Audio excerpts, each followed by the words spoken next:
কাঠবিড়ালি লিখেছেন গাজী নজরুল ইসলাম।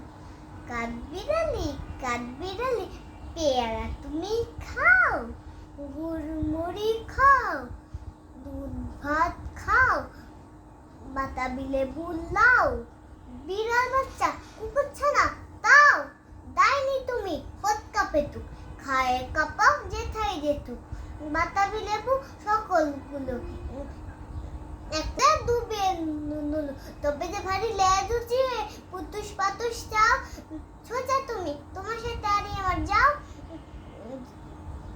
কাঠবিড়ালি তুমি আমার ছদ্দি হবে, বৌদি হবে, রাঙা দিদি তবে একটা পেয়ারা দাও না, এরাম তুমি ন্যাংটা প্রথম, ফ্রকটা নেবে জামা দুটো, আর সোনা পেয়ারা তবে বাতাবি লেবু ছাড়তে হবে, দাঁত দিকে দিচ্ছ চোট।